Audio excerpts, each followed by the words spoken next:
En la penumbra de los mitos que envuelven la antigüedad, Roma emerge como una ciudad cuya identidad se forja en la tensión entre la realidad histórica y la leyenda. Sus orígenes no son meramente un relato de fechas y cronologías, sino un mosaico de símbolos que proyectan las ambiciones y valores de un pueblo que buscaba legitimarse como heredero de los dioses y dueño de su propio destino. Antes de que existieran emperadores, ejércitos disciplinados y vastos territorios bajo su mando, Roma fue concebida en el imaginario colectivo como la obra de héroes abandonados, rescatados por la naturaleza y destinados a la grandeza. La leyenda de Rómulo y Remo constituye el núcleo fundacional de la identidad imperial romana. Según la tradición transmitida por Tito Livio y otros cronistas, los gemelos eran hijos de la vestal Rea Silvia y del dios Marte. Su nacimiento estuvo marcado por la tragedia. El rey Amulio, temeroso de perder el poder, ordenó que fueran abandonados en las aguas del río Tíber. El destino, sin embargo, se impuso sobre la condena.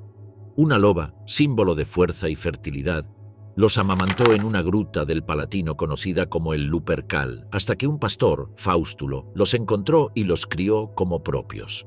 Ya adultos, los gemelos decidieron fundar una nueva ciudad en el lugar donde habían sido rescatados.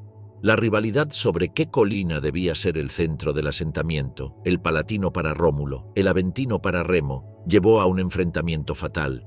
Rómulo mató a su hermano y, según la tradición, proclamó: «Así perezca todo aquel que cruce mis murallas». Con este acto sangriento se selló el destino de Roma, cuyo nombre derivaría de su primer rey. Los 7 reyes que, según la tradición, gobernaron Roma antes de la República representan la transición entre mito y realidad. Entre ellos destacan figuras como Numa Pompilio, quien habría dado a los romanos sus primeras instituciones religiosas, y Tarquinio Prisco, el rey etrusco al que se atribuye la introducción de símbolos de poder y prácticas políticas que sobrevivirían siglos. Los relatos hablan también de obras monumentales, como la Cloaca Máxima, un sistema de drenaje que aún en la actualidad recuerda la capacidad organizativa de aquellos tiempos primitivos.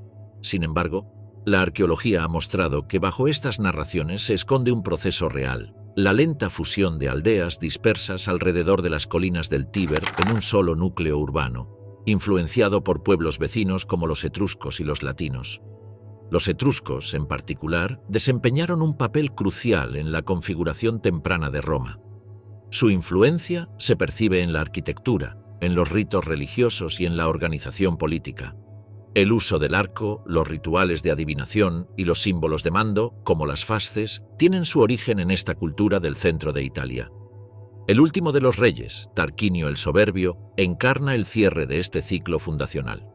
Su gobierno tiránico, según la tradición, desató la rebelión que culminó con la expulsión de la monarquía en el año 509 a.C. y el inicio de la República. La historia de su caída está marcada por el episodio de Lucrecia, una matrona romana que, tras ser ultrajada por Sexto Tarquinio, hijo del rey, se quitó la vida, provocando la indignación del pueblo y el levantamiento liderado por Lucio Junio Bruto. Este hecho, aunque envuelto también en un halo legendario, funcionó como un mito político. La República nació en oposición a la tiranía y bajo el ideal de la defensa de la virtud cívica. El mito fundacional no fue solo una historia contada a los niños o recordada en festivales. Formó parte activa de la política y la identidad romana. Generales, senadores y emperadores invocaban constantemente a Rómulo como modelo de fundador y guerrero. Augusto, el primer emperador, se presentó como un nuevo Rómulo, garante de un renacimiento que proyectaba la Roma imperial hacia la eternidad. Incluso en los momentos de decadencia, el recuerdo de los orígenes servía como recordatorio de que la ciudad había nacido bajo la protección de los dioses y estaba destinada a resistir. La arqueología ha confirmado ciertos elementos que encajan con la tradición. Excavaciones en el Palatino han revelado restos de chozas de época arcaica, fechadas en torno al siglo VIII a.C., lo que coincide con la cronología atribuida por la leyenda a la fundación de la ciudad en el año 753 a.C. Asimismo, se han hallado vestigios de muros primitivos y sistemas de drenaje que sugieren una organización temprana y una intención de consolidar un núcleo urbano en ese periodo. Aunque es imposible comprobar la existencia real de Rómulo, Los datos materiales respaldan la idea de que un proceso de unificación y crecimiento se estaba produciendo en esa región. Tras la creación de Roma, el pequeño asentamiento surgido en torno a las colinas del Tíber inició un largo proceso de transformación que lo llevaría desde sus humildes orígenes hasta convertirse en el corazón de uno de los imperios más poderosos de la historia. Al principio, la ciudad se organizó bajo la monarquía, donde los reyes legendarios establecieron las primeras instituciones políticas, religiosas y sociales que marcarían el rumbo de su identidad. Sin embargo, con la expulsión de Tarquinio el Soberbio y el nacimiento de la República en el año 509 a.C., Roma dio un giro decisivo. El poder dejó de concentrarse en una sola figura para distribuirse entre cónsules, senadores y magistrados, creando un sistema que buscaba equilibrio y participación cívica. Durante los siglos siguientes, la República se consolidó gracias a su capacidad militar y su habilidad diplomática. Roma enfrentó guerras contra pueblos vecinos como etruscos, sabinos y latinos, y más tarde contra los samnitas, hasta lograr el dominio de toda la península itálica. Con las guerras púnicas, la confrontación contra Cartago extendió su influencia al Mediterráneo occidental y más tarde, las campañas en Grecia y Asia Menor la proyectaron como potencia en el Oriente. Sin embargo, el crecimiento también trajo tensiones internas, desigualdades sociales, luchas entre patricios y plebeyos y crisis políticas que culminaron en las guerras civiles del último siglo de la República. Fue entonces cuando figuras como Julio César, Pompeyo y Craso marcaron un nuevo rumbo, hasta que el ascenso de Octavio, más tarde conocido como Augusto, selló el fin de la República y el inicio del Principado.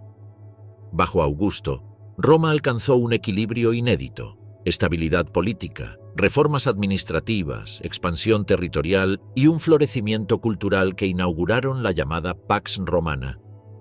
Así, desde aquel mito de Rómulo y Remo hasta el gobierno de los emperadores, Roma pasó de ser una ciudad nacida de leyendas a transformarse en un imperio que dominaba mares, tierras y culturas. La estructura social romana. La verdadera columna vertebral de la civilización romana estuvo en su compleja estructura social, un entramado de jerarquías y vínculos que determinaban el destino de cada individuo desde el momento de su nacimiento. La ciudad eterna se construyó sobre una sociedad donde la sangre, la riqueza y la posición legal definían privilegios y limitaciones, pero que al mismo tiempo ofrecía una sorprendente capacidad de movilidad y transformación. En la cúspide de esta pirámide social se encontraban los patricios, descendientes de las familias más antiguas de Roma.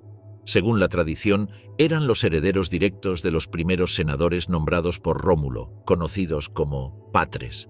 Su linaje otorgaba prestigio y derechos exclusivos en los primeros tiempos de la República. Controlaban los principales cargos sacerdotales, militares y políticos, monopolizando la toma de decisiones en el Senado. Los patricios eran, en esencia, la aristocracia de Roma, identificados no solo por su riqueza, sino también por el prestigio simbólico que emanaba de pertenecer a un linaje fundador. La noción de nobilitas se consolidó con ellos, extendiendo la idea de que gobernar era un deber transmitido de generación en generación. Por debajo de ellos se hallaban los plebeyos, una categoría amplia y diversa que incluía artesanos, campesinos, comerciantes y ciudadanos sin noble linaje.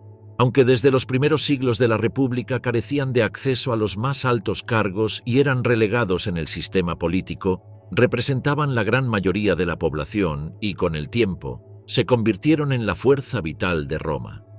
Las tensiones entre patricios y plebeyos dieron origen a un conflicto social prolongado conocido como la lucha de órdenes. Fue en este escenario donde los plebeyos comenzaron a organizarse, creando instituciones propias como el Tribunado de la Plebe en el siglo V a.C., una magistratura que les otorgaba el poder de veto frente a decisiones senatoriales. Gracias a estas luchas, lograron conquistar derechos fundamentales, incluyendo el acceso al consulado y la redacción de leyes que reconocían su posición dentro de la República. Entre ambos grupos, la distancia social se fue reduciendo a medida que Roma expandía sus territorios. El contacto con otras culturas, la acumulación de riquezas y la necesidad de soldados ciudadanos para las legiones hicieron que plebeyos acaudalados alcanzaran en ocasiones un nivel de influencia comparable al de los patricios. De esta fusión surgió la nobleza romana republicana, un cuerpo mixto de familias tanto patricias como plebeyas ricas que compartían el poder político. No obstante, la distinción original nunca desapareció del todo, y en los usos sociales, en los matrimonios y en el prestigio ancestral, el título de patricio seguía siendo un símbolo poderoso. Por debajo de ciudadanos patricios y plebeyos, Roma contaba con una masa enorme de individuos que no gozaban de derechos políticos. Los esclavos constituyeron la base oculta del poder económico romano. Su número creció de forma vertiginosa tras las grandes conquistas de los siglos III y II a.C., especialmente después de las guerras púnicas y la expansión hacia Grecia y Asia Menor. Capturados en batallas, vendidos por deudas o nacidos dentro de las casas patricias, los esclavos desempeñaban tareas que iban desde el trabajo en los campos y las minas hasta labores domésticas, administrativas o incluso intelectuales. Algunos eran maestros, contables o médicos, lo que muestra que la esclavitud en Roma no se limitaba al trabajo físico. Aunque desprovistos de libertad y sin derechos legales, los esclavos eran considerados propiedad, pero también podían acumular un peculio, un pequeño fondo de dinero propio, y en ciertos casos, comprar su libertad. La condición de liberto se convirtió en una categoría social particular. Cuando un esclavo obtenía la manumisión, ya fuera como recompensa, por compra o por disposición testamentaria, se convertía en liberto. No gozaba de todos los privilegios de un ciudadano libre de nacimiento, pero sí adquiría un estatus superior al de los esclavos.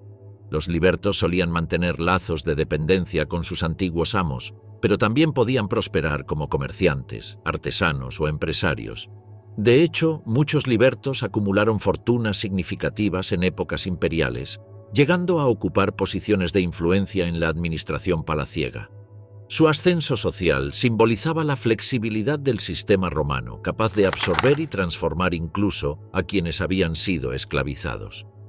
La ciudadanía era otro eje fundamental de la estructura social romana. Ser ciudadano romano otorgaba derechos y deberes, participar en la política, ser protegido por las leyes, contraer matrimonio legítimo y servir en las legiones.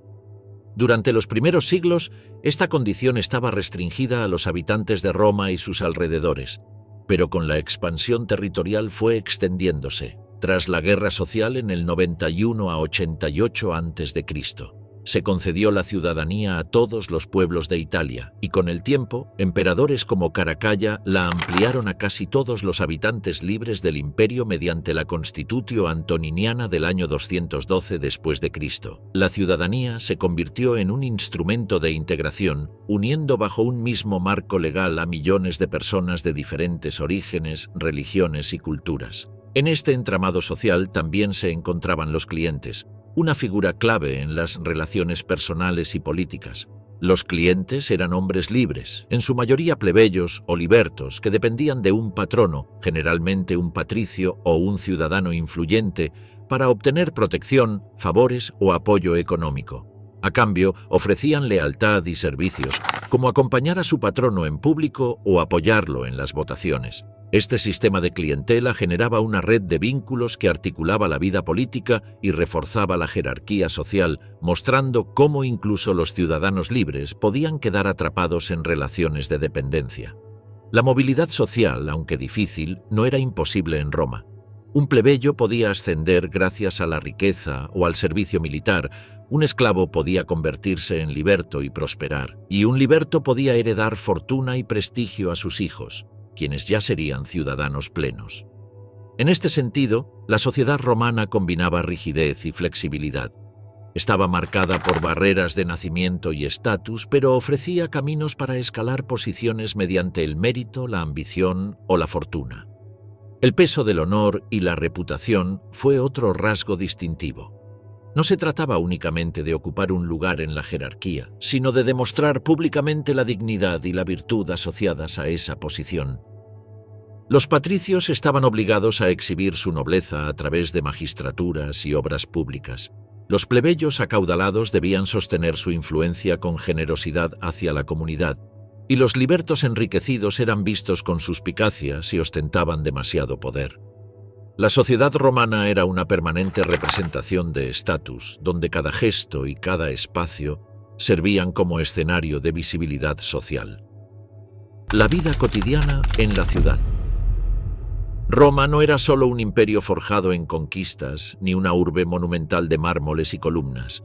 Era, ante todo, una ciudad habitada por cientos de miles de hombres, mujeres, niños y esclavos que día tras día transitaban su existencia entre la rutina, el bullicio y las contradicciones de una metrópolis en constante transformación. La vida cotidiana en Roma era un reflejo de sus jerarquías sociales, de sus contrastes entre riqueza y miseria y de una organización urbana que ofrecía tanto esplendor como precariedad. Las viviendas constituían el punto de partida de estas diferencias. En el centro de la ciudad y en los barrios más acomodados, los patricios y ciudadanos ricos habitaban las domus, casas espaciosas que se organizaban en torno a un atrio central abierto al cielo, donde solía colocarse un pequeño estanque o impluvium que recogía el agua de la lluvia. Estas residencias contaban con mosaicos, frescos y estancias diferenciadas, el tablinum como sala de recepción, los triclinium para banquetes y jardines interiores que mostraban la riqueza de sus dueños. La domus era no solo un espacio privado, sino un escenario público donde el paterfamilias recibía a sus clientes y ejercía su papel político. En contraste, la mayoría de la población vivía en las insulae, edificios de varios pisos construidos en materiales más modestos como ladrillo y madera. Estos bloques de apartamentos, muchas veces hacinados y de escasa calidad, eran propensos a incendios y derrumbes. En ellos se concentraban familias enteras en habitaciones estrechas, sin acceso directo al agua corriente, obligadas a recurrir a fuentes públicas o a la compra de agua transportada por esclavos. El abastecimiento de alimentos era otra pieza esencial de la vida urbana. Roma contaba con mercados distribuidos por la ciudad y, sobre todo, con el gran foro boario, centro de intercambio de productos alimenticios. El trigo, base de la dieta, llegaba en cantidades colosales desde Sicilia, África y Egipto, y era distribuido a la plebe en forma de raciones gratuitas o subvencionadas, un sistema conocido como annona que aseguraba el sustento de las clases populares y evitaba disturbios. Pan y aceite de oliva constituían el alimento diario de gran parte de la población, acompañado por legumbres, frutas de temporada y vino rebajado con agua. La carne era un lujo reservado a los más ricos o a ocasiones festivas, mientras que el pescado salado, las aceitunas y el queso eran consumidos con mayor frecuencia. Las tabernas y puestos callejeros ofrecían comidas rápidas y baratas a quienes no tenían cocina en sus viviendas, lo que era habitual en las insulae. Los mercados eran puntos de encuentro tan importantes como el foro político o el anfiteatro. En ellos se mezclaban los pregones de vendedores, los olores de especias traídas de Oriente y las discusiones por el precio de las mercancías. Allí se encontraban desde productos básicos hasta artículos de lujo, telas teñidas con púrpura de Tiro, perfumes, vajillas de bronce y esclavos puestos en venta. El mercado era, en efecto, un espejo de la diversidad del imperio, pues lo que se ofrecía en Roma provenía de todos los rincones de sus territorios conquistados. La vida en los barrios mostraba con claridad la desigualdad de la ciudad. En la colina palatina residían los más acaudalados, rodeados de jardines y palacios, mientras que en el Subura, un barrio popular y densamente poblado, predominaban los talleres de artesanos, las tabernas y las viviendas insalubres. La convivencia era caótica. Estrechas calles abarrotadas de carros y peatones, vendedores ambulantes, espectáculos improvisados y, en ocasiones, delincuencia y prostitución. Sin embargo, en esta misma mezcla vibrante surgía la esencia de Roma como urbe cosmopolita, donde las diferencias de clase se cruzaban en cada esquina y donde la vida pública tenía un protagonismo que pocas ciudades antiguas compartieron. El tiempo libre también formaba parte de la cotidianidad. Más allá de los grandes espectáculos del circo y del anfiteatro, los romanos llenaban sus días con actividades simples: visitar las termas, asistir a representaciones teatrales, participar en festivales religiosos o conversar en el foro. La calle era un espacio vivo, donde los rumores políticos, las noticias de las guerras lejanas y las intrigas del Senado se propagaban con rapidez. Las procesiones, desfiles militares y funerales de personajes ilustres eran espectáculos colectivos que reforzaban la identidad compartida de los ciudadanos. El ocio y la política se confundían, pues el romano medio encontraba en la vida pública no solo entretenimiento, sino también un sentido de pertenencia. La higiene y la sanidad estaban marcadas por la infraestructura urbana. El sistema de acueductos garantizaba un suministro constante de agua que llegaba a fuentes públicas, termas y viviendas privilegiadas. Sin embargo, el saneamiento era desigual. Aunque existían cloacas como la Cloaca Máxima, las calles solían ser insalubres y los desechos eran arrojados con frecuencia desde las ventanas de las insulae. Los olores, el ruido y el polvo formaban parte inseparable del paisaje urbano, acompañados de la presencia constante de animales de carga, perros callejeros y bandadas de aves en los mercados. Las festividades religiosas marcaban el calendario urbano. Procesiones, sacrificios, juegos y banquetes públicos interrumpían la rutina y llenaban las calles de música y color. El pueblo romano vivía rodeado de signos divinos, altares en las casas, templos en cada barrio y dioses protectores de actividades específicas, desde el comercio hasta la cosecha. La vida diaria estaba atravesada por supersticiones y rituales en los que lo cotidiano y lo sagrado se entrelazaban sin interrupción. El ruido constante era otro rasgo inseparable de la Roma urbana. Carros circulando en horarios restringidos, martillos de herreros golpeando el metal, vendedores anunciando sus productos y multitudes congregadas en foros y mercados, hacían de la ciudad un espacio donde el silencio era casi imposible. Los testimonios de autores como Juvenal y Marcial reflejan el bullicio incesante que marcaba el pulso de la capital del imperio. El papel de la familia. Pero el esquema romano se veía tanto en la ciudad como en las casas de sus ciudadanos. Bajo el techo de cada hogar romano se reproducían en pequeña escala las tensiones entre poder y obediencia, entre tradición y renovación, entre deber y ambición. El concepto de familia estaba impregnado de legalidad, religión y política, lo que convertía cada casa en un escenario de autoridad absoluta y de transmisión de costumbres. En el corazón de este modelo se encontraba la patria potestas, el poder legal y moral que ejercía el pater familias sobre todos los miembros de su casa. Este poder era ilimitado. Incluía la vida y la muerte de los hijos, la disposición sobre los bienes familiares, la decisión en los matrimonios y la posibilidad de vender a los descendientes como esclavos. Aunque en la práctica este control absoluto rara vez se ejercía en sus formas más extremas, la mera existencia de la patria potestas recordaba a cada miembro del hogar que su vida estaba subordinada a la figura paterna. El pater familias era no solo jefe doméstico, sino también sacerdote, juez y representante de la familia ante la sociedad y el Estado. Su autoridad era vista como un pilar de estabilidad, garantizando que la disciplina y la obediencia se transmitieran de generación en generación. El matrimonio en Roma tenía un carácter profundamente social y político.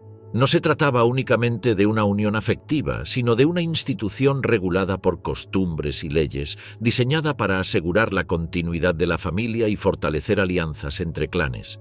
Existían varias formas de matrimonio, entre ellas el cum manu, en el que la esposa pasaba a estar bajo la autoridad del marido y se integraba plenamente en su familia, y el sine manu, más frecuente en la República tardía, donde la mujer permanecía jurídicamente ligada a su familia de origen, conservando sus bienes y cierta independencia. La dote jugaba un papel central en estas uniones, constituyendo una garantía económica para la esposa y un símbolo de prestigio para el marido. La elección de cónyuge no era generalmente una decisión personal, sino el resultado de acuerdos familiares que buscaban reforzar posiciones sociales o políticas. Incluso en la intimidad del hogar, el matrimonio funcionaba como un engranaje dentro del mecanismo más amplio de la sociedad romana. La educación de los hijos comenzaba desde los primeros años en el seno de la familia. Las madres, apoyadas por nodrizas y esclavas, se encargaban de los cuidados iniciales y de inculcar las primeras normas de conducta. El padre, sin embargo, tenía la última palabra en la formación moral y cívica. Los niños eran enseñados a respetar a los dioses, a obedecer la autoridad y a valorar el sacrificio en beneficio de la comunidad. La figura del pater familias era también un modelo a imitar, un ejemplo de disciplina, rectitud y devoción religiosa. Para los varones, el objetivo era convertirse en ciudadanos activos, preparados para la vida pública o militar. Para las mujeres, la meta consistía en aprender las virtudes domésticas, como la modestia, la fidelidad y la capacidad de administrar el hogar. A partir de los 7 años, los niños de familias acomodadas podían ser enviados a escuelas privadas, donde aprendían lectura, escritura y cálculo bajo la guía de un ludi magister. Más adelante, los hijos de ciudadanos con aspiraciones políticas o jurídicas se formaban en la retórica, disciplina considerada indispensable para participar en la vida pública. Autores como Cicerón son testimonio de esta tradición, en la que la palabra se transformaba en arma política. La educación no era universal. Las familias pobres carecían de recursos para enviar a sus hijos a maestros, por lo que la mayoría aprendía oficios prácticos trabajando desde temprana edad. Los esclavos instruidos, en particular los de origen griego, desempeñaron un papel crucial como tutores y pedagogos en los hogares aristocráticos, contribuyendo a la transmisión de la cultura helénica dentro de Roma. La relación entre padres e hijos estaba regulada no solo por la patria potestas, sino también por el culto a los antepasados. Los romanos veneraban a sus mayores a través de los lares y penates, divinidades domésticas que protegían la casa.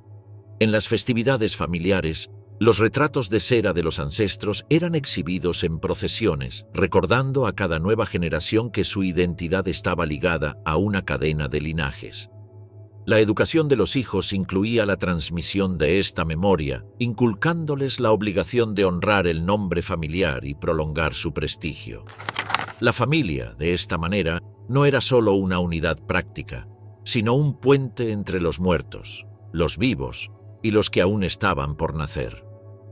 El papel de la mujer dentro de la familia estaba delimitado por la tradición, aunque con matices. La esposa tenía el deber de gestionar la casa, supervisar a los esclavos domésticos y asegurar la educación temprana de los hijos. Su influencia, sin embargo, podría ser considerable en el ámbito privado.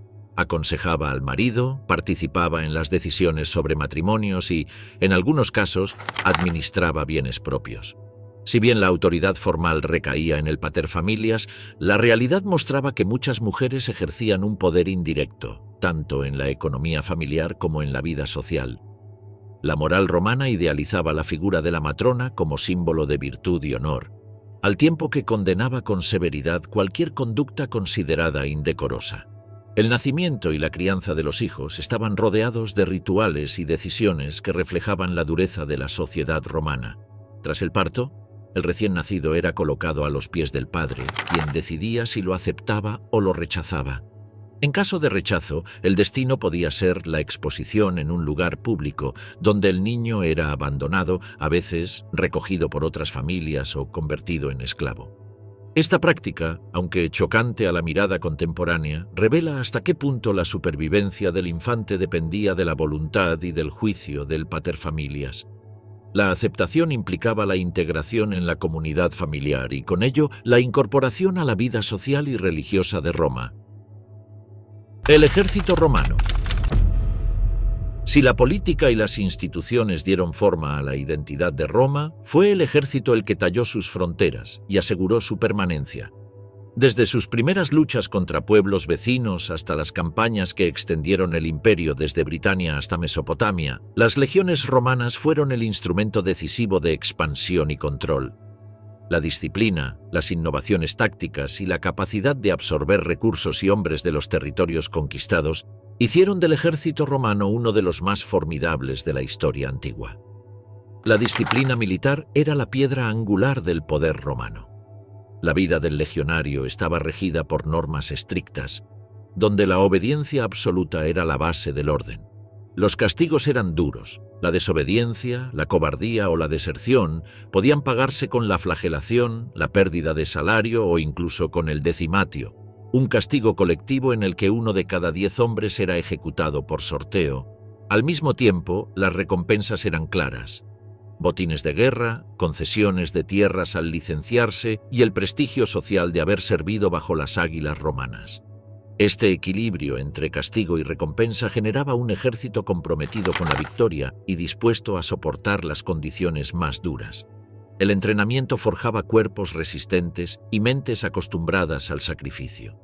Los reclutas practicaban marchas de hasta 20 millas cargando equipo completo, ejercicios con armas de madera más pesadas que las reales y construcción de campamentos fortificados en cada jornada. La disciplina no se limitaba al combate, también abarcaba la ingeniería, la logística y la organización. Un ejército romano podía levantar un puente, excavar trincheras o fortificar un campamento en cuestión de horas, demostrando que la guerra era para ellos tanto una ciencia como un arte. Las armas y el equipamiento reflejaban esta mentalidad pragmática. El legionario estaba equipado con el gladius, espada corta de doble filo ideal para el combate cuerpo a cuerpo, el pugio, un pequeño puñal, el pilum, lanza arrojadiza diseñada para doblarse al impactar e inutilizar el escudo enemigo, y el scutum, un gran escudo rectangular que protegía al soldado en formación cerrada. El casco, galea, y la coraza, que evolucionó desde la cota de malla hasta la lorica segmentata de placas metálicas, completaban la panoplia.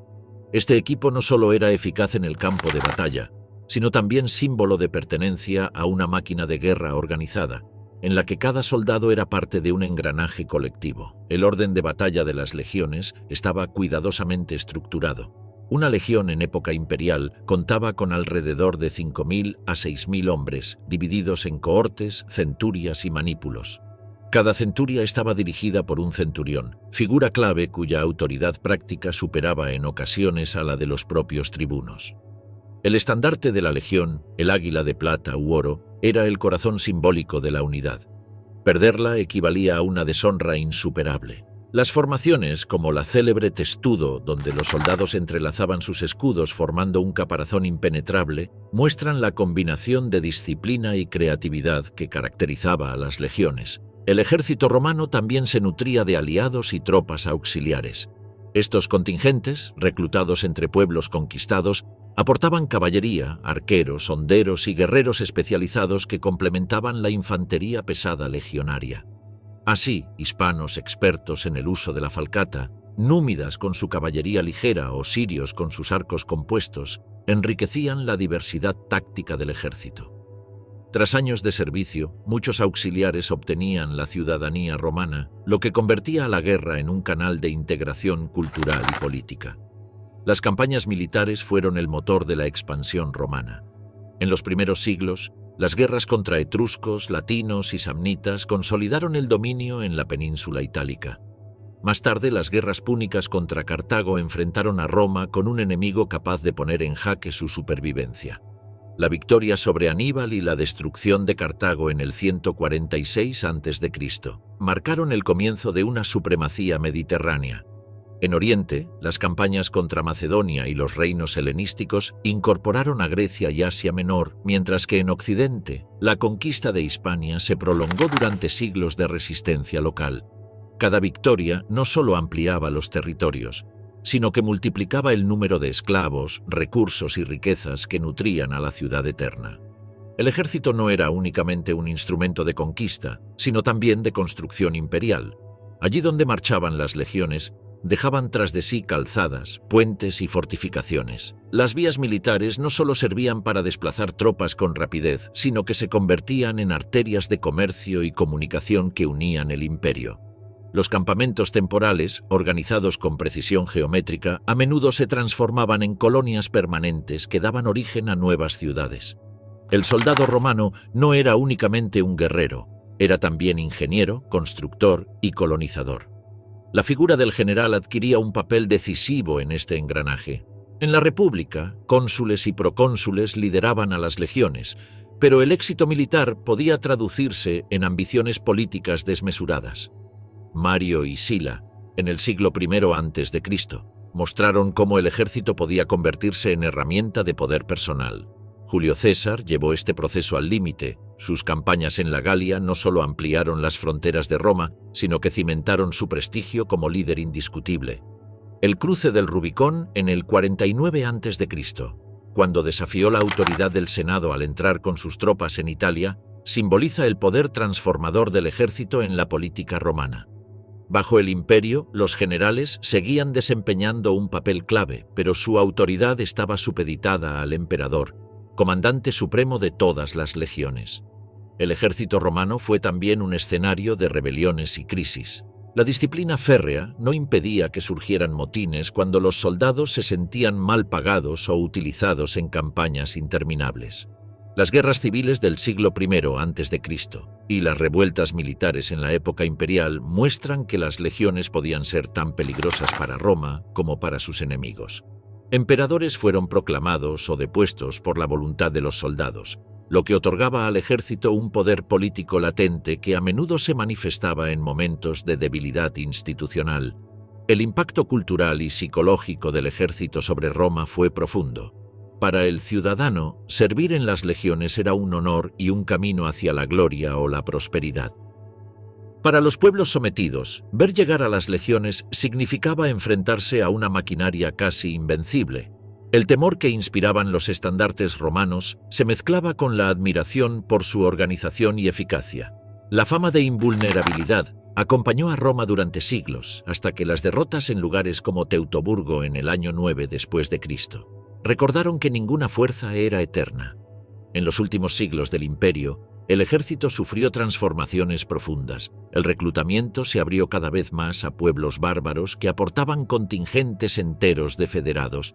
La fidelidad al emperador se volvió frágil y la disciplina tradicional se fue erosionando.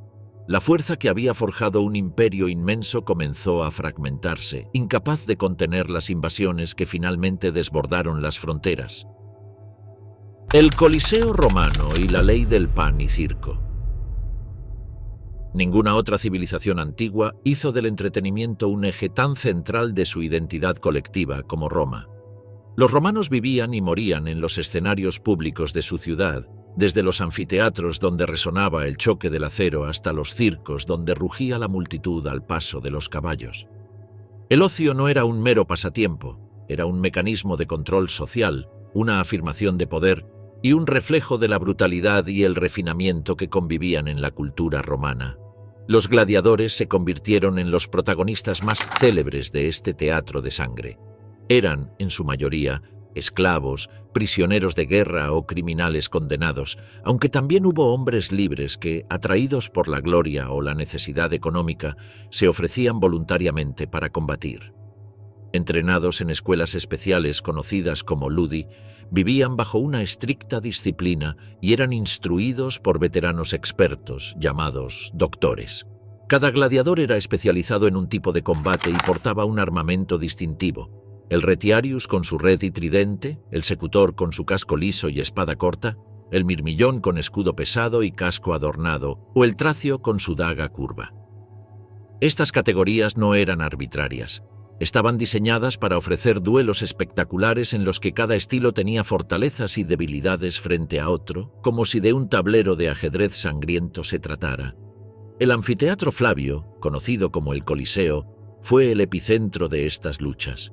Inaugurado en el año 80 después de Cristo, bajo el emperador Tito, podía albergar a más de 50.000 espectadores distribuidos en gradas que reflejaban con precisión la jerarquía social.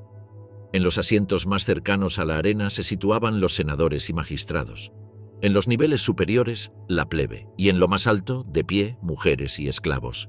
El diseño arquitectónico permitía una visión clara desde cualquier punto, y la maquinaria interna, con pasadizos, ascensores y trampillas, hacía posible la aparición repentina de animales o gladiadores, aumentando la espectacularidad. En la arena, la vida y la muerte eran decididas bajo la mirada del emperador y del pueblo, que podía aprobar o condenar al combatiente caído con el gesto del pulgar. Los juegos de gladiadores no eran solo un espectáculo de violencia, sino también un instrumento político. Emperadores y magistrados los organizaban para ganar popularidad y asegurar la lealtad del pueblo.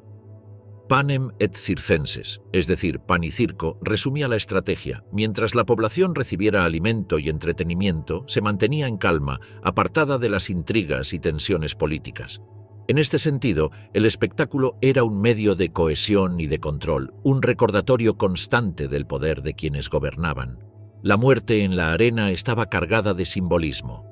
El gladiador que caía no era solo un hombre derrotado, sino un actor en un ritual público donde la sangre afirmaba la superioridad de Roma sobre sus enemigos y sobre el destino mismo. Sin embargo, no todos los combates terminaban en muerte. Muchos gladiadores eran demasiado valiosos como para ser sacrificados en cada lucha, y la rendición podía ser aceptada si el público y el editor del juego lo aprobaban. Con el tiempo, algunos gladiadores alcanzaron una fama comparable a la de héroes, con seguidores que celebraban sus victorias y lloraban sus derrotas. Nombres como Espartaco, que lideró una rebelión de esclavos en el siglo I a.C., trascendieron incluso el ámbito del espectáculo para convertirse en símbolos de desafío contra el poder romano. Junto a los anfiteatros, los circos eran otro escenario monumental de diversión popular. El Circo Máximo, con capacidad para más de 200.000 espectadores, fue el más grandioso de todos. Allí se celebraban las carreras de cuadrigas, uno de los entretenimientos más apasionantes para los romanos. Los aurigas, conduciendo carros tirados por 4 caballos, arriesgaban la vida en giros cerrados, choques y vuelcos que desataban el clamor de la multitud. Las facciones, identificadas por colores, despertaban pasiones comparables a las de equipos deportivos modernos, dividiendo a los ciudadanos en bandos rivales que podían llegar incluso a enfrentamientos violentos. Las apuestas eran frecuentes, y la fortuna de un auriga victorioso podía rivalizar con la de un senador. El circo, más que un espectáculo, era un fenómeno de masas que unía y dividía a la vez, y que mostraba cómo el fervor popular podía desbordar los límites de la política. No faltaban otros espectáculos públicos que completaban la oferta de ocio. Las cacerías de animales exóticos, llamadas venaciones, presentaban en la arena bestias traídas desde los confines del imperio: leones, tigres, elefantes o cocodrilos. Estos combates mostraban el dominio de Roma sobre la naturaleza y reforzaban la idea de que ninguna fuerza, ni humana ni animal, podía resistirse al poder romano. También se celebraban ejecuciones públicas de criminales, en las que los condenados eran expuestos a fieras o forzados a representar mitos en los que su muerte real completaba el drama. El espectáculo era, en este sentido, una fusión de teatro, religión y violencia. Las termas romanas. Pocas instituciones reflejan mejor el espíritu colectivo de Roma que las termas. Más que simples baños públicos, eran el corazón de la vida social, espacios donde la higiene se mezclaba con el ocio, los negocios y la política. En una ciudad bulliciosa y densamente poblada, las termas ofrecían un respiro cotidiano, un escenario donde patricios y plebeyos podían encontrarse en un mismo entorno, unidos por el agua caliente y la rutina compartida. Las primeras instalaciones de este tipo fueron modestas, pero con el tiempo se transformaron en complejos monumentales financiados por emperadores y magistrados. Termas como las de Caracalla o Diocleciano alcanzaban dimensiones colosales, capaces de albergar a miles de visitantes al mismo tiempo. Construidas en mármol, adornadas con mosaicos y esculturas, contaban con salas de baños, gimnasios, bibliotecas, jardines y hasta teatros. Su magnificencia era un reflejo del poder de Roma y del deseo de sus gobernantes de granjearse el favor del pueblo a través de obras públicas. El circuito de los baños era una experiencia cuidadosamente diseñada. El visitante comenzaba en el apoditerium, el vestuario donde dejaba sus ropas bajo la vigilancia de esclavos. Desde allí pasaba al frigidarium, una sala de agua fría que tonificaba el cuerpo. Luego avanzaba al tepidarium, de temperatura templada, que preparaba para el calor intenso del caldarium, un espacio con piscinas calientes y vapor, alimentado por un sistema de calefacción subterránea conocido como hipocausto. Este ingenioso mecanismo distribuía aire caliente bajo los suelos y a través de las paredes, mostrando la sofisticación de la ingeniería romana. Finalmente, algunos terminaban en el palestra, área de ejercicio físico, o en el laconicum, una especie de sauna seca. El recorrido combinaba placer y salud, siguiendo un orden que buscaba purificar el cuerpo y revitalizar el espíritu. El acceso a las termas era sorprendentemente democrático. Aunque existían horarios diferenciados para hombres y mujeres y en algunos casos instalaciones separadas, el costo de la entrada era bajo, lo que permitía que incluso los ciudadanos más modestos pudieran disfrutar del baño. Los emperadores, conscientes de su importancia, a menudo subvencionaban los gastos o abrían el acceso de manera gratuita, reforzando el vínculo entre poder y pueblo. El lujo de los mármoles, las estatuas y las fuentes estaba al alcance de cualquiera, lo que hacía de las termas un símbolo de inclusión social dentro de una sociedad profundamente jerarquizada. Pero las termas eran mucho más que un dispositivo de higiene.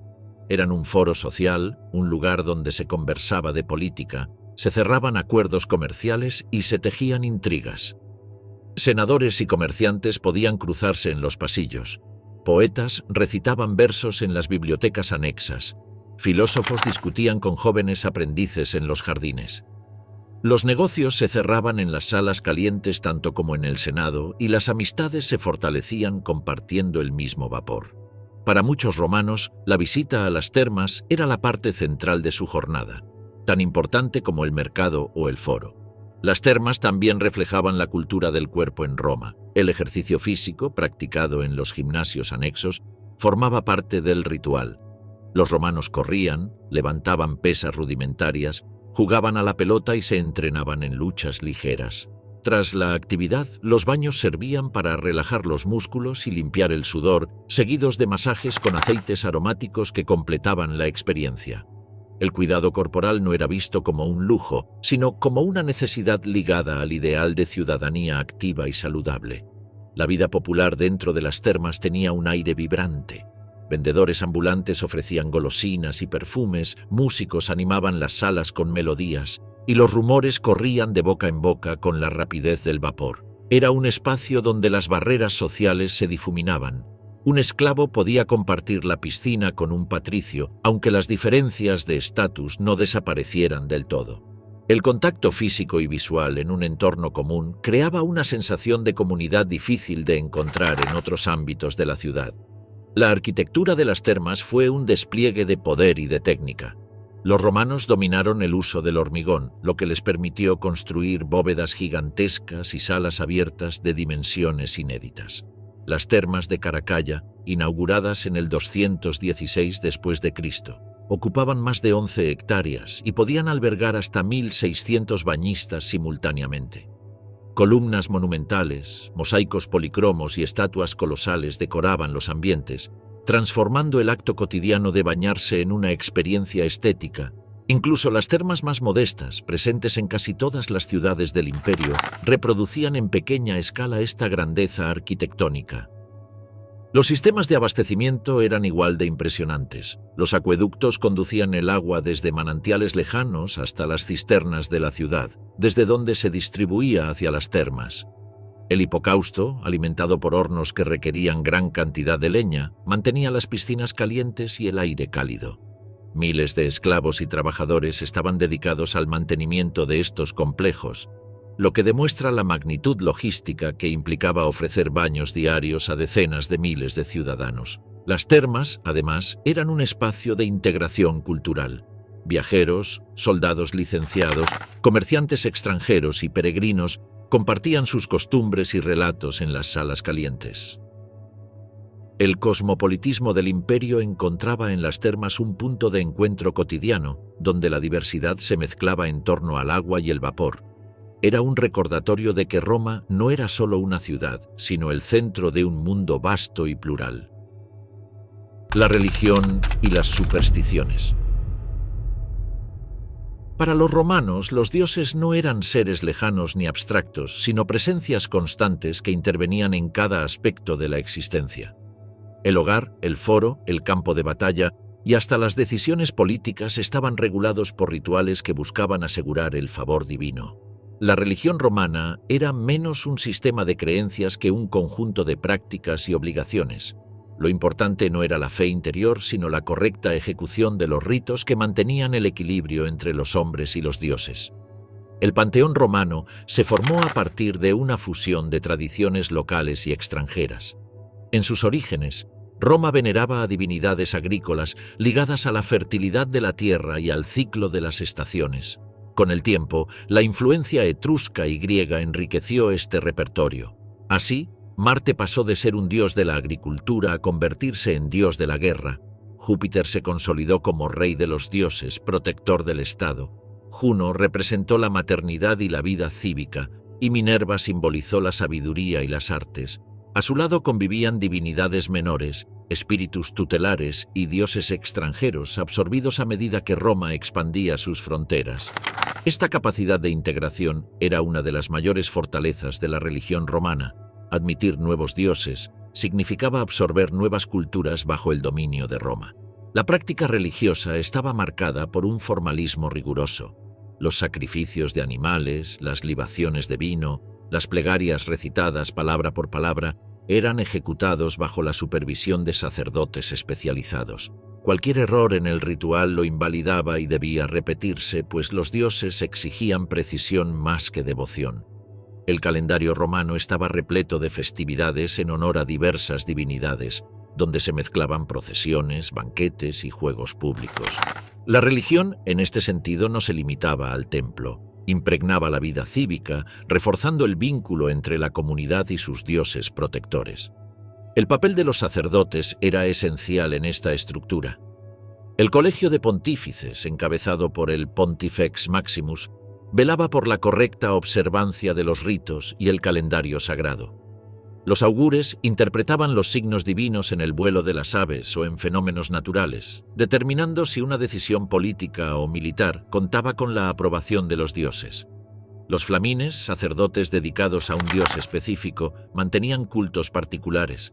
La religión era también un instrumento político, muchos magistrados ejercían cargos religiosos, y la participación en rituales reforzaba el prestigio y la autoridad de quienes los presidían.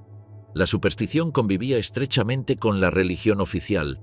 Los romanos consultaban oráculos, observaban presagios en el trueno, las entrañas de los animales sacrificados o el vuelo de las aves. Los sueños eran interpretados como mensajes divinos y los amuletos contra el mal de ojo eran comunes en todos los hogares. Esta sensibilidad hacia los signos mostraba una mentalidad en la que nada era casual. Cada acontecimiento tenía un sentido que debía descifrarse para evitar la ira de los dioses o aprovechar su favor. La frontera entre religión, magia y superstición era difusa, y tanto el campesino más humilde como el emperador más poderoso dependían de augurios antes de tomar decisiones cruciales. Entre las innumerables festividades que poblaban el calendario, ninguna simbolizaba mejor el espíritu romano que las Saturnales. Celebradas en honor a Saturno en diciembre, estas fiestas marcaban el final del ciclo agrícola y la llegada del solsticio de invierno. Durante varios días la ciudad se transformaba en un escenario de inversión social. Los esclavos se sentaban a la mesa como iguales de sus amos, se intercambiaban regalos, se suspendían las actividades oficiales y reinaba un ambiente de libertad y desenfreno. Las calles se llenaban de música, banquetes y juegos de azar, y los ciudadanos portaban gorros festivos llamados pileus, símbolo de libertad. Las Saturnales eran una válvula de escape para las tensiones sociales, un momento en que las jerarquías se relajaban y el pueblo celebraba la abundancia y la fraternidad bajo la protección de Saturno. La religión romana también se manifestaba en el ámbito doméstico. Cada familia rendía culto a los lares y penates, espíritus protectores del hogar y de la despensa. Los altares domésticos, decorados con pequeñas estatuillas y ofrendas de comida, eran el centro espiritual de la vida familiar. El paterfamilias oficiaba los rituales, asegurando la continuidad del vínculo entre los vivos y los antepasados. En este nivel íntimo, la religión se fundía con la vida diaria. El fuego del hogar, custodiado por las vestales en el templo de Vesta, tenía su reflejo en las lámparas de cada casa romana. El culto imperial fue una de las expresiones más políticas de la religión romana. Desde Augusto, los emperadores promovieron su veneración como seres semidivinos, protectores del Estado y mediadores entre los hombres y los dioses. Los templos y sacrificios en su honor reforzaban la lealtad al poder central, especialmente en las provincias donde la devoción al emperador simbolizaba la integración en el imperio. La figura del César divinizado mostraba cómo lo religioso y lo político eran inseparables en la Roma imperial. La relación con lo sagrado también se proyectaba en la guerra. Ninguna campaña militar comenzaba sin auspicios favorables. Los generales consultaban a los augures y realizaban sacrificios antes de cruzar fronteras. La derrota podía interpretarse como señal de que los ritos habían sido mal ejecutados o de que un dios había sido descuidado. La victoria, en cambio, era celebrada con sacrificios y triunfos solemnes en los que el general recorría las calles de Roma vestido como Júpiter, acompañado de sus soldados y del botín. La religión justificaba la guerra, convirtiéndola en un mandato divino y en una obligación hacia los dioses protectores de Roma. La llegada de cultos orientales como el de Isis, Mitra o Cibeles mostró la flexibilidad religiosa de Roma. Estas divinidades extranjeras encontraron gran aceptación, especialmente entre soldados y comunidades provinciales, que veían en ellas promesas de salvación personal o rituales de iniciación cargados de misterio. Roma absorbía estos cultos sin renunciar a los propios, demostrando una capacidad única de adaptación y sincretismo que fortalecía la cohesión de su imperio diverso. La política y el Senado. La historia de Roma no puede comprenderse sin su vida política. Desde sus primeros pasos como una pequeña ciudad-estado hasta convertirse en un imperio que gobernó sobre millones de personas, las instituciones políticas de Roma fueron el eje de su identidad. El Senado, las magistraturas y las asambleas populares construyeron un modelo único, capaz de combinar tradición aristocrática, participación ciudadana y disciplina militar. Durante siglos, este sistema fue la clave de la estabilidad hasta que las tensiones internas y las ambiciones personales condujeron a una transformación radical, de república oligárquica a imperio centralizado en la figura del emperador. En los tiempos tempranos de la República, tras la caída de la monarquía en el 509 a.C., Roma organizó un sistema político basado en la desconfianza hacia el poder absoluto. La figura del rey fue sustituida por 2 cónsules, elegidos anualmente y dotados de la máxima autoridad ejecutiva y militar. Su mandato compartido aseguraba que ninguno pudiera concentrar demasiado poder. Junto a ellos existía una amplia gama de magistraturas: pretores encargados de la justicia, cuestores responsables de las finanzas, ediles que supervisaban mercados y obras públicas y censores que elaboraban el censo y velaban por la moral pública. Estas funciones eran ocupadas por ciudadanos elegidos y estaban limitadas en el tiempo, lo que creaba un equilibrio dinámico entre las distintas instituciones. El corazón de la política romana era el Senado, institución que en sus orígenes tenía un papel meramente consultivo, pero que poco a poco se convirtió en el verdadero centro del poder. Compuesto por aristócratas y exmagistrados, el Senado representaba la voz de la tradición y de la experiencia. Su autoridad derivaba no de un mandato legal estricto, sino del prestigio y la influencia de sus miembros. El Senado decidía sobre la política exterior, las finanzas, las concesiones de provincias y las cuestiones religiosas. Su fuerza residía en la continuidad. Mientras las magistraturas eran temporales, los senadores permanecían de por vida, lo que aseguraba la estabilidad de la República. El pueblo romano también tenía voz a través de las asambleas populares, donde los ciudadanos votaban leyes y elegían magistrados. Sin embargo, el sistema estaba organizado de modo que la influencia de las clases altas se mantuviera. En la asamblea centuriada, por ejemplo, el voto de los ricos tenía mayor peso que el de los pobres, garantizando así que las decisiones nunca se apartaran demasiado de los intereses de la élite. Aún así, estas asambleas ofrecían un espacio de participación que reforzaba la identidad cívica de los romanos y les recordaba que la res publica pertenecía a todos. Las tensiones entre patricios y plebeyos marcaron profundamente la vida política republicana. Durante los primeros siglos, los plebeyos lucharon por ampliar sus derechos frente al monopolio patricio. La creación del Tribunado de la Plebe en el 494 a.C. fue un hito fundamental. Los tribunos, elegidos por los plebeyos, tenían el poder de veto frente a las decisiones del Senado o de los magistrados y eran considerados inviolables en su persona. Este contrapeso permitió que la plebe defendiera sus intereses y obligó a la aristocracia a negociar. Con el tiempo, los plebeyos obtuvieron acceso al consulado, a la redacción de leyes y a la posibilidad de matrimonio con patricios, integrándose así en la nobleza republicana. De esta manera, la política romana se convirtió en un juego de equilibrios, donde la competencia se expresaba en luchas institucionales más que en revoluciones abiertas. A lo largo de los siglos, la expansión de Roma trajo consigo nuevos desafíos políticos. La administración de vastos territorios conquistados, el flujo constante de riqueza y esclavos, y el creciente protagonismo de los generales victoriosos transformaron el equilibrio tradicional. El Senado se encontró desbordado por la magnitud de sus responsabilidades, mientras que los ciudadanos de Italia y las provincias reclamaban una mayor integración. Las reformas de los Graco en el siglo II a.C., que intentaron redistribuir tierras y ampliar derechos, desencadenaron violentas reacciones de la aristocracia. La República mostraba así su fragilidad. La rigidez de sus instituciones no podía absorber los cambios sociales y económicos de un imperio en expansión. El ejército se convirtió en un factor decisivo en la política. Las reformas de Mario a finales del siglo II a.C., que permitieron el reclutamiento de soldados sin propiedades, transformaron las legiones en ejércitos profesionales leales no al Estado, sino a sus generales. Este cambio alteró de manera irreversible la dinámica republicana. Los líderes militares, como Sila, Pompeyo y César, acumularon un poder que desbordaba las estructuras tradicionales. Las guerras civiles del siglo I a.C.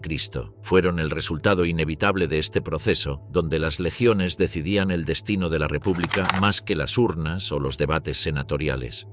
El ascenso de Julio César simbolizó el colapso del sistema republicano.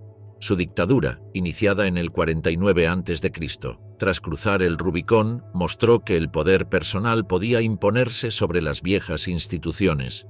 El asesinato de César en el 44 a.C. fue un intento desesperado por restaurar la República, pero en realidad precipitó su final. Las guerras posteriores entre sus herederos, Octavio, Marco Antonio y Lépido, culminaron en la victoria de Octavio en la batalla de Accio en el 31 a.C. Con él comenzó el Principado, una nueva forma de gobierno que, aunque mantenía la fachada republicana, concentraba el poder en la figura del emperador. El Senado sobrevivió bajo el imperio, pero su papel cambió radicalmente. Augusto, convertido en princeps, preservó las apariencias republicanas, mantuvo las magistraturas, permitió que el Senado continuara sesionando y conservó el lenguaje de la tradición. Sin embargo, la realidad era distinta. El emperador tenía la última palabra en todos los asuntos, desde la política exterior hasta la designación de magistrados. El Senado se transformó en un órgano honorífico, útil para legitimar decisiones imperiales y mantener la ilusión de continuidad institucional. Con el tiempo, su influencia real se redujo aún más, hasta convertirse en una asamblea ceremonial donde se aprobaban decretos previamente decididos en el Palacio Imperial. El poder imperial se sustentaba en varios pilares: el control del ejército, la administración centralizada y la capacidad de distribuir beneficios entre la población. El emperador era comandante supremo de las legiones, juez máximo, legislador y sumo sacerdote como Pontifex Maximus. Este cúmulo de poderes lo situaba por encima de cualquier institución, aunque la retórica oficial insistiera en presentarlo como un primus inter pares pares, el primero entre iguales. Con el tiempo, la figura imperial adquirió un carácter casi sagrado, especialmente bajo emperadores como Domiciano o Diocleciano, que reforzaron la distancia entre ellos y el resto de la sociedad. El Senado, en ese contexto, se limitaba a rendir honores, ratificar decisiones y custodiar la memoria de un sistema que había dejado de existir. La política en época imperial se trasladó a los pasillos del palacio, donde la influencia de consejeros, libertos y familiares del emperador podía ser decisiva.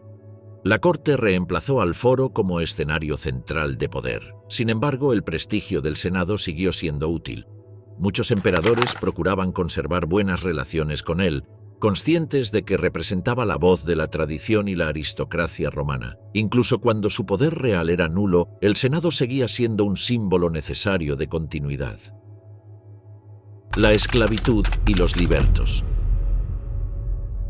En Roma, la esclavitud no era un fenómeno marginal, sino el cimiento invisible sobre el cual se sostenía gran parte de la vida económica, social y cultural.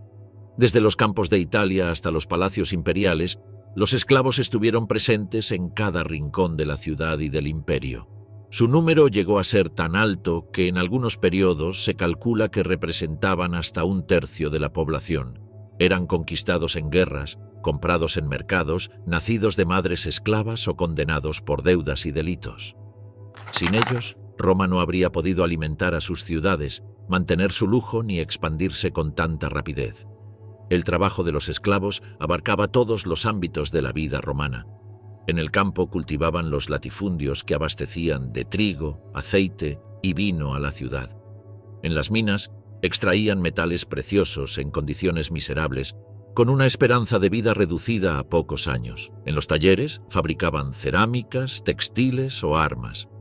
En las casas patricias servían como cocineros, criados, nodrizas y tutores. Algunos esclavos, especialmente los griegos, eran instruidos y cultivados, y ejercían como médicos, filósofos o pedagogos. La esclavitud en Roma, por tanto, no se reducía al trabajo manual. Podía abarcar desde las tareas más degradantes hasta funciones de gran responsabilidad. Sin embargo, todos compartían la misma condición legal, eran considerados propiedad, sin derechos ni autonomía. El trato hacia los esclavos variaba según la época, el amo y el tipo de trabajo. Algunos eran explotados sin piedad, castigados con látigos, marcas de hierro o trabajos agotadores. Otros, en cambio, podían vivir con cierta dignidad, recibir un salario parcial, el peculio, y acumular recursos para comprar su libertad. La relación entre amo y esclavo estaba impregnada de contradicciones. El esclavo era objeto, pero también una persona con la que se convivía a diario. Esta cercanía generaba tanto vínculos de confianza como tensiones latentes que en ocasiones estallaban en violencia. El temor a la rebelión fue una constante en la mentalidad romana.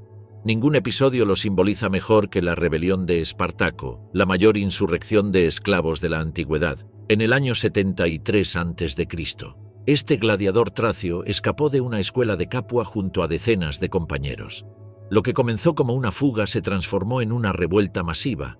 Miles de esclavos se unieron a su causa, formando un ejército que derrotó en repetidas ocasiones a las fuerzas romanas. Durante 2 años, Espartaco mantuvo en jaque a la República, demostrando que la estructura social podía tambalearse. Finalmente, en el 71 a.C., fue vencido por Craso y sus legiones. Los 6.000 prisioneros crucificados a lo largo de la Vía Apia fueron el recordatorio brutal de que Roma no toleraría desafíos a su orden.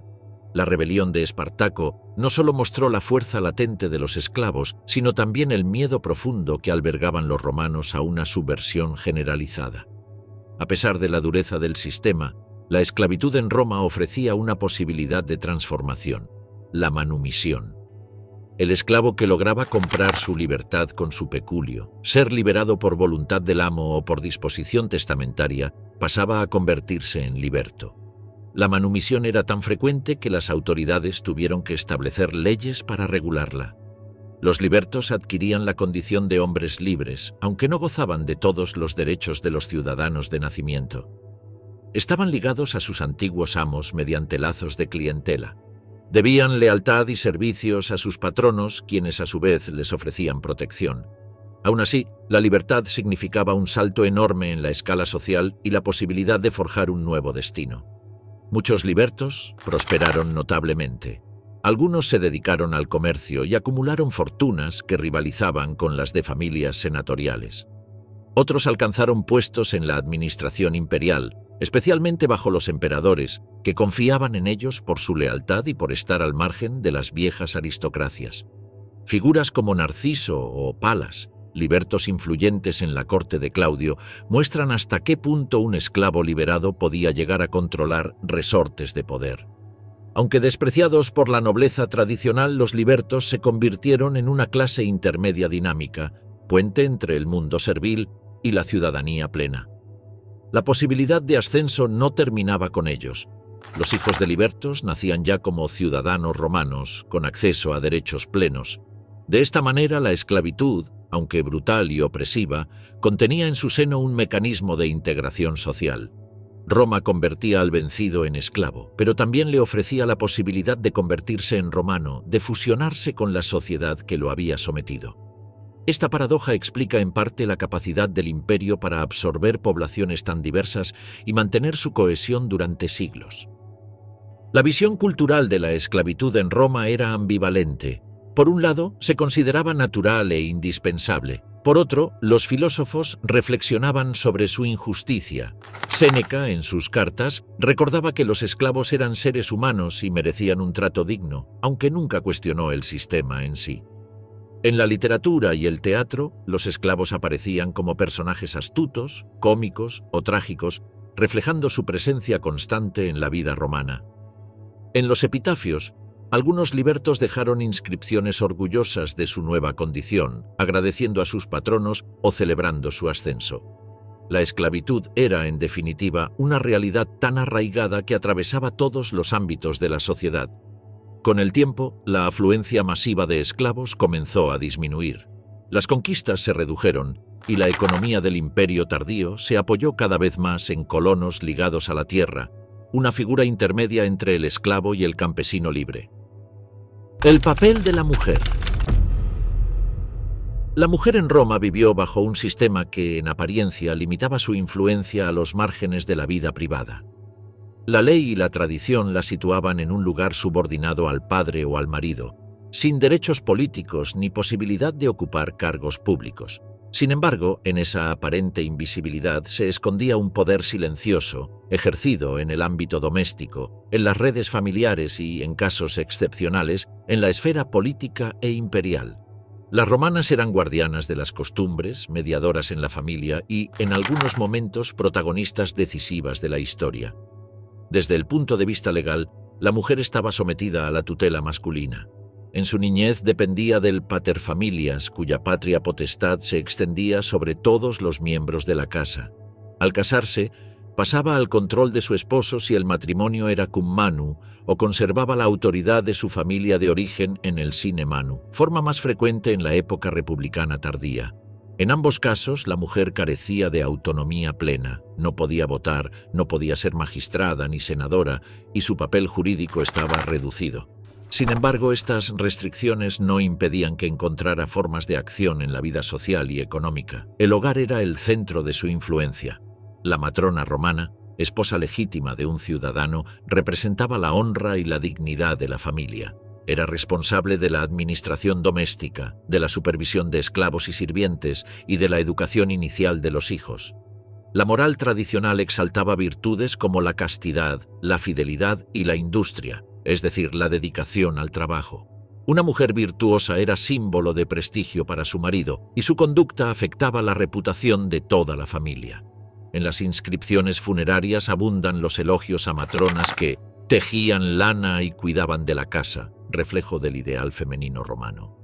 No obstante, el alcance de las mujeres romanas iba más allá de lo doméstico. En el ámbito económico podían administrar sus dotes, poseer propiedades y gestionar negocios, especialmente en matrimonios sine manu, donde conservaban los bienes heredados de su familia. Algunas se convirtieron en prestamistas, comerciantes o propietarias de talleres. Las libertas enriquecidas, en particular, hallaron en el comercio un espacio de ascenso social. Aunque la ley no les concediera voz en política, la riqueza y las conexiones familiares otorgaban a muchas mujeres un poder indirecto nada desdeñable. El papel de la mujer se manifestaba también en la religión. Las vestales, sacerdotisas encargadas de custodiar el fuego sagrado de Vesta, gozaban de un estatus único. Eran inviolables, poseían privilegios legales y podían intervenir en ceremonias públicas de gran importancia. Su pureza simbólica garantizaba la seguridad del Estado y su incumplimiento era castigado con la muerte. Este rol sagrado muestra cómo, en un mundo masculino, existían espacios de poder reservados exclusivamente a las mujeres. Las fuentes literarias y los relatos históricos destacan igualmente casos de mujeres poderosas que trascendieron el ámbito privado. Cornelia, madre de los Graco, fue célebre por su educación refinada y por inculcar en sus hijos la pasión por la reforma política, lo que marcó un momento clave en la historia republicana. Livia Drusila, esposa de Augusto, fue una figura influyente en el Principado. Consejera de su marido, mediadora en intrigas dinásticas y símbolo de virtud pública, consolidó la imagen de la familia imperial. Agripina la Menor, madre de Nerón, llegó aún más lejos. Participó activamente en el gobierno, controló la corte y ejerció un poder que despertó temores y críticas en la élite masculina. Su caída y asesinato muestran hasta qué punto la ambición femenina podía ser percibida como peligrosa en un sistema diseñado para excluirlas. El mundo de las mujeres humildes era distinto, aunque también esencial. En las insulae compartían las penurias de la vida urbana, trabajar en talleres, vender en mercados, criar hijos en condiciones difíciles. Muchas esclavas vivían sometidas a los caprichos de sus amos, utilizadas como sirvientas, concubinas o nodrizas. Sin embargo, también ellas podían aspirar a la libertad mediante la manumisión y en algunos casos alcanzar un futuro mejor como libertas. El espectro de condiciones femeninas en Roma era tan amplio como la propia sociedad romana, desde la matrona noble rodeada de lujos hasta la esclava anónima en un taller oscuro. La literatura romana ofrece un testimonio ambiguo sobre la mujer. Poetas como Ovidio exaltaron la seducción y el juego amoroso, mientras que Cicerón y otros moralistas defendieron el modelo austero de la esposa fiel y discreta. La figura femenina oscilaba entre la musa inspiradora y la amenaza a la estabilidad social, entre la idealización y la sospecha.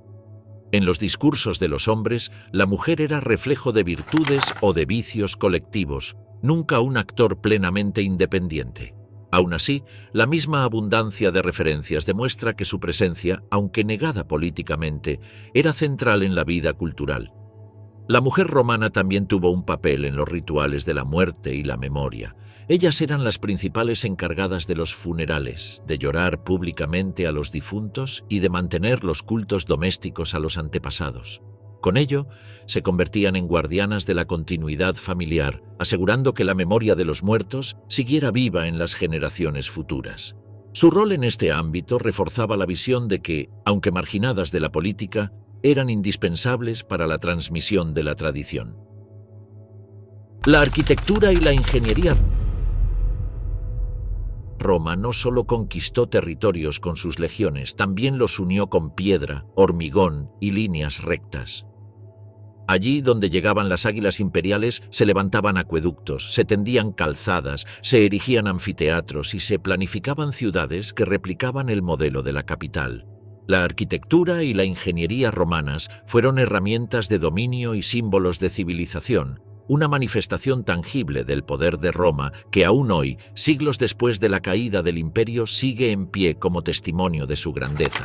El acueducto fue una de las construcciones más impresionantes de la ingeniería romana. Concebidos para abastecer de agua a las ciudades, los acueductos podían recorrer decenas de kilómetros desde manantiales y ríos hasta las urbes. Su funcionamiento se basaba en un principio simple: la gravedad.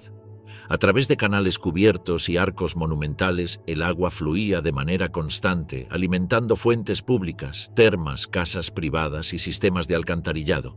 Obras como el acueducto de Segovia en Hispania o el Aqua Claudia en Roma muestran no solo la precisión técnica, sino también la ambición estética de los ingenieros romanos. Estos arcos de piedra, perfectamente ensamblados sin mortero, desafiaban el tiempo y convertían una necesidad práctica en un monumento de poder. El agua corriente, que hoy consideramos cotidiana, era en la antigüedad un lujo que Roma ofrecía a sus ciudadanos como símbolo de su superioridad. Las calzadas romanas fueron el esqueleto del imperio. Construidas con capas sucesivas de piedras, grava y arena compactada, alcanzaban una durabilidad que aún sorprende. El trazado recto, la solidez de su base y la eficacia de sus drenajes permitían a las legiones desplazarse rápidamente a lo largo de miles de kilómetros.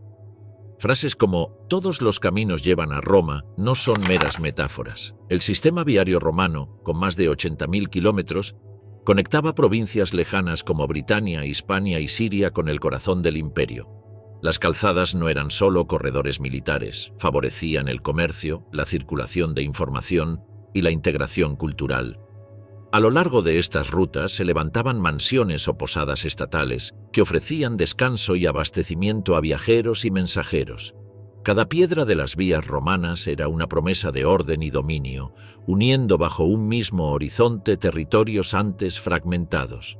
Los anfiteatros representaban otra faceta de la grandeza arquitectónica romana. El Coliseo de Roma, con capacidad para 50.000 espectadores, es el ejemplo más célebre, pero no el único. Desde el norte de África hasta la Galia, cada ciudad importante contaba con su propio anfiteatro, réplica en menor escala del modelo imperial. Construidos en piedra y hormigón, con gradas concéntricas y sistemas de acceso que permitían la entrada y salida rápida de multitudes, estos espacios eran máquinas perfectas para el espectáculo. En sus arenas se enfrentaban gladiadores, se celebraban cacerías de fieras y se representaban batallas navales mediante complejos sistemas de inundación. La arquitectura no se limitaba a la función, transmitía un mensaje político. Cada anfiteatro era un recordatorio del poder de Roma, del control sobre la violencia y de la capacidad de ofrecer al pueblo pan y circo en un marco monumental. El urbanismo romano transformó el paisaje de las provincias conquistadas. Fundaban colonias siguiendo un patrón regular. Dos calles principales denominadas el Cardo y el Decumanus se cruzaban en ángulo recto en el centro, donde se situaba el foro.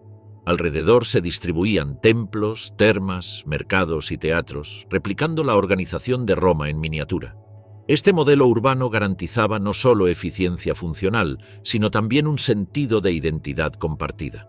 Quien caminaba por las calles de una colonia en la Galia o en el norte de África reconocía inmediatamente la impronta de Roma. Era un recordatorio de que, más allá de las fronteras culturales y lingüísticas, todos formaban parte de un mismo orden. El secreto de este despliegue monumental fue el hormigón romano. Mezcla de cal, agua, arena volcánica y piedras, permitía construir estructuras más resistentes y versátiles que las de piedra tallada. Con él, los romanos levantaron cúpulas gigantescas como la del Panteón, que con sus 43 metros de diámetro sigue siendo un prodigio de la ingeniería. El hormigón posibilitó también la creación de puentes, puertos y sistemas de alcantarillado que desafiaban los límites técnicos de su tiempo. Este material, barato y duradero, democratizó la monumentalidad. Permitió que incluso ciudades provinciales contaran con obras de calidad comparable a las de la capital. La ingeniería militar fue otra faceta fundamental. Las legiones no solo luchaban, también construían. Cada campamento estaba diseñado como una ciudad en miniatura: murallas, fosos, puertas, calles rectas y un espacio central para el mando. Estos campamentos, organizados con precisión geométrica, a menudo se convertían en el germen de nuevas ciudades. Además, los soldados erigían fortificaciones, puentes de madera o piedra y máquinas de asedio como catapultas y torres móviles. La capacidad de construir en medio de una campaña era una de las ventajas estratégicas que permitieron a Roma imponerse sobre sus enemigos. La ingeniería no era un lujo, era parte del arsenal militar. El espacio público en Roma reflejaba la misma vocación monumental. Los foros, centros de la vida política y social, se adornaban con basílicas, templos y arcos de triunfo. Cada emperador buscaba dejar su huella a través de construcciones grandiosas: el foro de César, el de Augusto, el de Trajano. El arco de triunfo celebraba victorias militares y proyectaba la gloria imperial en piedra. Las basílicas, espacios cubiertos para transacciones comerciales y juicios, anticipaban la forma de los templos cristianos posteriores. La ciudad se convirtió en un escenario donde la arquitectura narraba la historia del poder. La infraestructura de ocio y bienestar también fue prioritaria. Las termas, como las de Caracalla y Diocleciano, eran verdaderas ciudades dentro de la ciudad, con salas de baños, gimnasios, jardines y bibliotecas. Los teatros semicirculares, como el de Marcelo en Roma o el de Mérida en Hispania, albergaban representaciones dramáticas y musicales. Estas construcciones mostraban que el imperio no solo ofrecía seguridad y orden, sino también cultura y placer compartido. La ingeniería y la arquitectura no se reducían a la utilidad. Estaban pensadas para impresionar, persuadir y seducir. Incluso el alcantarillado fue una obra digna de admiración. La cloaca máxima, construida inicialmente en época etrusca y ampliada por los romanos, canalizaba las aguas residuales de la ciudad hacia el Tíber.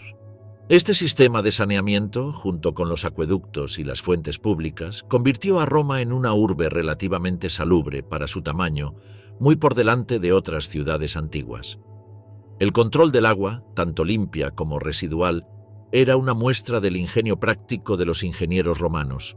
Con estas obras, Roma no solo facilitaba la vida diaria de sus ciudadanos, imponía un discurso político en piedra. Cada acueducto recordaba la generosidad del emperador que lo había financiado. Cada calzada hablaba de la unidad del imperio. Cada anfiteatro reforzaba la autoridad a través del espectáculo. Cada arco de triunfo narraba una victoria militar. La arquitectura y la ingeniería eran propaganda, símbolos materiales de la eternidad de Roma. El legado de Roma. El Imperio Romano cayó hace siglos, pero sus huellas siguen presentes en la vida cotidiana de millones de personas. Pocas civilizaciones han dejado una impronta tan duradera en la cultura, la política, el derecho, el urbanismo y la lengua de Occidente. Roma no desapareció con la caída de sus murallas en el 476 después de Cristo. Se transformó en herencia, en tradición y en modelo, capaz de atravesar los siglos y modelar el mundo moderno. Desde las palabras que pronunciamos hasta las leyes que rigen los estados, desde las ciudades que habitamos hasta las ideas de ciudadanía y poder, Roma continúa viva en formas a veces evidentes y a veces invisibles. El latín, lengua de Roma, es la raíz de gran parte de los idiomas actuales. De él nacieron las lenguas romances: español, francés, italiano, portugués, rumano, catalán, gallego. Su estructura gramatical, su vocabulario y su cadencia se encuentran presentes en la vida diaria de millones de hablantes. Incluso en idiomas no romances, como el inglés o el alemán, abundan palabras de origen latino, ya sea heredadas directamente o introducidas por vía culta durante el Renacimiento y la Edad Media. El latín se mantuvo como lengua de la Iglesia católica, de la diplomacia, de la ciencia y del derecho durante siglos, convirtiéndose en el puente que conectó el mundo antiguo con el moderno. La permanencia del latín no fue casual. Su precisión, su capacidad para expresar conceptos abstractos y su prestigio cultural lo convirtieron en vehículo de conocimiento y autoridad. El derecho romano es quizás el legado más sólido y tangible. Los juristas romanos, desde la República hasta el Imperio, desarrollaron principios legales que aún hoy sostienen los sistemas jurídicos de Europa y América. Conceptos como propiedad, contrato, testamento, herencia, persona jurídica, usufructo, servidumbre, forman parte del vocabulario jurídico moderno y provienen directamente del corpus legal romano, la Ley de las 12 Tablas, redactada en el siglo V a.C. Sentó las bases de la igualdad formal entre ciudadanos, mientras que las recopilaciones posteriores, como el Corpus Iuris Civilis de Justiniano en el siglo VI después de Cristo, consolidaron un cuerpo legal que se convirtió en referencia obligada para el derecho medieval y renacentista. La noción de que las leyes deben estar escritas y ser accesibles y que el poder del Estado debe ejercerse de acuerdo con normas jurídicas son principios que Roma legó al mundo occidental. La idea de ciudadanía fue otro aporte decisivo. En Roma, ser ciudadano significaba pertenecer a una comunidad de derechos y deberes, protegida por la ley y obligada a servir al Estado. Con el tiempo, la ciudadanía se extendió a pueblos conquistados, integrando a millones de personas bajo una misma identidad política. Este concepto sobrevivió a la caída del imperio y se convirtió en modelo para los estados modernos, donde la ciudadanía sigue siendo la base de la pertenencia y la participación. Roma enseñó que el poder no es solo dominio militar, sino también integración de comunidades diversas bajo un marco legal común. En el ámbito de la arquitectura y el urbanismo, Roma dejó una huella profunda. Las ciudades europeas actuales conservan el trazado romano: calles rectas, plazas centrales, foros transformados en plazas mayores. Monumentos como acueductos, puentes y teatros siguen en pie en ciudades como Segovia, Arles, Verona o Mérida, integrados en la vida urbana contemporánea. La técnica del arco, la bóveda y la cúpula fue adoptada por la arquitectura medieval y renacentista, y el uso del hormigón, redescubierto siglos después, es la base de la construcción moderna. El ideal romano de la ciudad como espacio ordenado, funcional y monumental continúa influyendo en la planificación urbana, desde Washington hasta París. El modelo político romano también dejó una marca indeleble. La República, con su sistema de magistraturas, senado y asambleas, inspiró a pensadores y políticos del Renacimiento y de la Ilustración. La separación de poderes, la rotación de cargos, los límites temporales al mandato, son conceptos que los fundadores de Estados Unidos y las democracias modernas tomaron directamente de Roma. Aunque el imperio representó la concentración del poder en una sola figura, la República Romana sirvió de ejemplo de equilibrio entre instituciones y ciudadanía. El propio término Senado, derivado de senex, anciano, sigue designando cámaras legislativas en el mundo moderno. Las costumbres romanas también trascendieron su tiempo. El calendario juliano, instaurado por Julio César en el 46 a.C., Fue la base del calendario gregoriano que usamos hoy. Los nombres de los meses, las festividades religiosas transformadas en celebraciones cristianas, la semana de 7 días, todo tiene raíces romanas.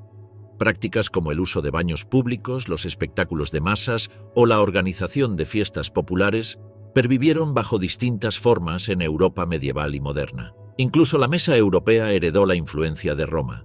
El consumo de vino, aceite y pan, como alimentos centrales, proviene directamente de la dieta mediterránea romana. La literatura romana contribuyó a formar el canon occidental. Virgilio, Horacio, Ovidio, Cicerón, Séneca, Tácito y Juvenal no fueron solo autores de su tiempo. Sus obras moldearon la manera en que Europa entendió la política, la poesía, la filosofía y la historia. La Edad Media conservó estos textos en monasterios y el Renacimiento los recuperó como fuente de inspiración. La retórica de Cicerón se convirtió en modelo para los discursos políticos, mientras que la filosofía estoica de Séneca influyó en corrientes éticas posteriores. La tradición de escribir historia como reflexión moral, cultivada por Livio o Tácito, marcó el camino de la historiografía moderna. El cristianismo, nacido en los márgenes del imperio, se expandió gracias a la infraestructura y a la organización romana. Las calzadas, las ciudades y las redes administrativas facilitaron la difusión de la nueva fe, que terminó por convertirse en la religión oficial bajo Constantino y Teodosio. El cristianismo heredó de Roma su estructura jerárquica, su lengua latina y su sentido de universalidad. Así, incluso en el terreno espiritual, Roma sobrevivió en la Iglesia, que se proclamó heredera de su autoridad moral y cultural. El derecho, la lengua, la política, la arquitectura y la religión no fueron los únicos legados.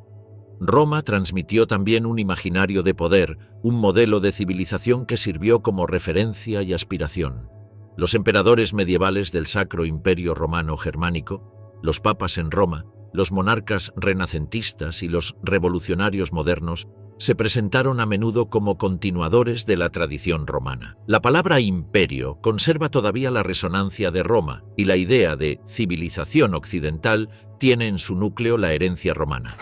Incluso en el mundo contemporáneo, Roma sigue presente en la cultura popular. Películas, novelas y series de televisión evocan sus gladiadores, emperadores y legiones. El Coliseo es un símbolo universal del poder del espectáculo y la figura de César sigue siendo sinónimo de ambición y gloria.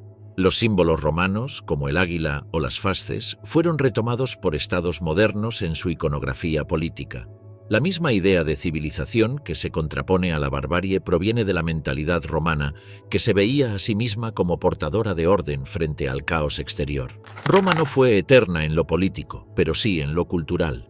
Su legado se multiplicó en cada idioma romance, en cada código legal, en cada arco de piedra que aún se yergue sobre ciudades modernas. Vivimos rodeados de su sombra, a veces consciente, a veces inconsciente. Roma no murió. Se disolvió en el mundo que vino después, dejando una herencia que aún hoy estructura la forma en que hablamos, pensamos, organizamos nuestras ciudades y concebimos la justicia.